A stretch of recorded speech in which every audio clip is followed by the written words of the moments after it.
సంతోషదాయకమైనటువంటి దినం. ఒక మహనీయురాలు పుట్టి కోట్లాది మంది మహిళలకు జీవితాన్ని సార్థకత చేసుకునేటువంటి విద్యను మరి జ్ఞానాన్ని అందించినటువంటి చదువుల తల్లి సావిత్రిబాయి పూలే యొక్క జయంతిని మనం ఘనంగా అధికారికంగా టీచర్స్ డేగా నిర్వహించుకోవడం మరింత సంతోషదాయకమని తెలంగాణ రాష్ట్ర మరి మహిళలకు టీచర్స్ కు అందరికీ శుభాకాంక్షలను తెలియజేస్తా ఉన్నాం. వాస్తవానికి గత కొన్ని సంవత్సరాలుగా మరి సావిత్రిబాయి పూలే గారి యొక్క జయంతిని అధికారికంగా నిర్వహించాలి, టీచర్స్ డేగా నిర్వహించాలన్నటువంటి వాదన మన ఎస్సీ ఎస్టీ బీసీ బడుగు బలహీన వర్గాలు మహిళలు ముఖ్యంగా డిమాండ్ చేశారు.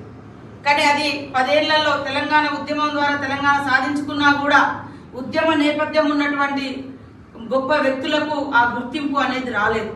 కానీ సీఎం రేవంత్ రెడ్డి గారు, మీరు కూడా చూసిరు, జయరాజన్న లాంటి గొప్ప కవులను మేధావులను ఉద్యమ నేపథ్యం ఉన్నటువంటి వాళ్ళ యొక్క త్యాగాన్ని గుర్తించి వాళ్ళను గౌరవించడంతో పాటు వాళ్ళకి ఎప్పుడు కూడా ఒక పురస్కారాలు, గద్దరన్న లాంటి మహనీయులకు కూడా ఇవాళ దోపిడీని ప్రశ్నించినటువంటి మహానేతలకు గుర్తింపునిస్తున్నటువంటి ప్రభుత్వం సీఎం రేవంత్ రెడ్డి గారి ప్రభుత్వం.